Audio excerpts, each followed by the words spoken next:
Why are you here, like participating in this adventure? As a player, you signed up to play D&D or Lancer or Vampire the Masquerade. You're motivated to fight monsters, participate in mech battles, play vampire politics. But why does your character care? You're not a politician, you're an alley cap brouhaha who wants to join the Anarchs.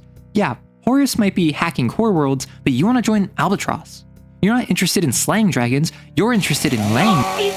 And that's our problem, when what your character wants conflicts with what the party is set out to accomplish. Motivation misalignment. Hey folks, I'm Arrow. I've been DMing for a decade, I'm a writer and game designer outside of that, and I had to hold back the urge to mention Cain in this opening. If you don't know what that means, check out this short. Cain is what got me thinking about character motivation and how different games incentivize or don't incentivize acting certain ways.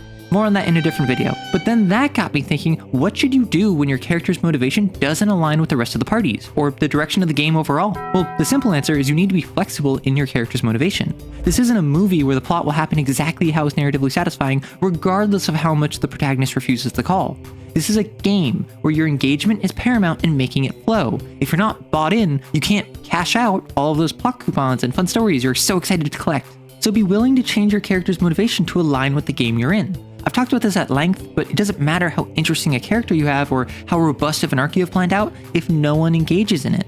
And if you're not engaging with the group won't engage with you. This can be as simple as toning down how much of a loner your character is to ensure they'll actually participate in a group setting. You're grumpy and mysterious, but you'll work with the party and no one's worried about you actually betraying them. Sure, at character creation, you began with the idea of a badass stranger who keeps their face and name hidden, keeping the party at an arm's length.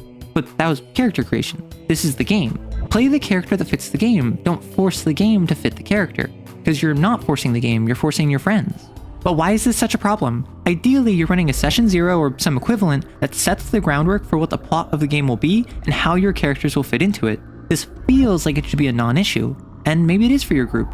Maybe your table's all on the same page when it comes to motivation. If that's the case, let me know how you got there and why you think it works. Always can use more tools in my box. But for me, I've consistently run into the following. As a group, the players and I agree that the game will focus on a certain theme or central tension. The players make their characters, and at least one of them makes a character who is either uninterested in or outright opposed to participating in that agreed upon narrative.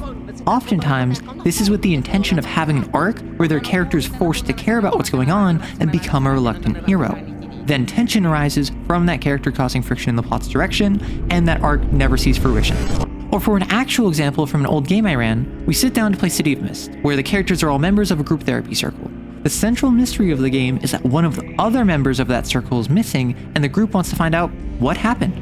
Then, when presented with clues and leads to pursue this mystery, one character ignores them in favor of pursuing some other goal unrelated to the plot or any other player character. And the reason why is probably the reason you expect. It's what my character would do. Let me make one thing clear. It's what my character would do is not in and of itself an admission of being a jerk. It's commonly used by jerks to justify their behavior, but by itself it's perfectly neutral. In fact, it often ends up being the line that pushes you to make a choice you as a player normally wouldn't, but your character would, which are some of the most interesting decisions that can happen in a game. It's what my character would do is not ill-intentioned, it's just ill thought out. There is a difference, slight as it might sound. Further, having your character's motivation conflict with the group isn't always a bad thing. From a meta level, that can lead to some of the most dramatic and tense narrative moments. But I'm not talking about those tense moments. The aforementioned example was a misalignment of a character's motivation and the direction of the game. I asked the player about it and they confirmed that they as a player were interested in the plot. They wanted to solve this mystery as much as the other players, that's why we were playing City of Mist and not a different system. Yet they consistently avoided pursuing the plot because their character wasn't motivated to. And here's why. The player built their character in a vacuum with a character motivation they thought would be interesting by itself.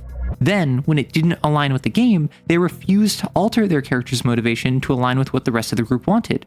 Suddenly, the group feels that one player is being obstinate, while that one player feels they're being targeted for playing the character everyone already approved at the start of the game. I don't think anyone was being a jerk in that circumstance. That player genuinely was making a logical set of decisions following their backstory and motivation.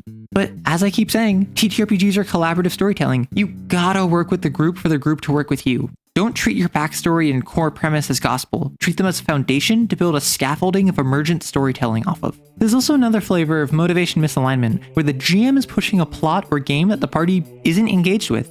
Whether that's the GM trying to force a specific arc or the party not fitting the setting, this has the opposite solution. Allow the world and narrative to be flexible enough to adapt to the party. It doesn't matter how impressive your political commentary of Harrison Armory is if your party just wants to planet hop the diaspora with cool mechs. Similarly, if your party's really invested in the goings-on of the werewolves outside town, don't continue to force the plotline of the prince succumbing to the beckoning. This is a game where you're running for your friends, not a magnum opus you're drafting for an audience. It's okay to shift away from the cool ideas you have to ensure your friends are having fun. As much as the characters need to be flexible to accommodate the group, so does the setting and narrative. Collaborative storytelling requires collaboration, and improvisation begets flexibility. Play to the strength of the medium, and have fun.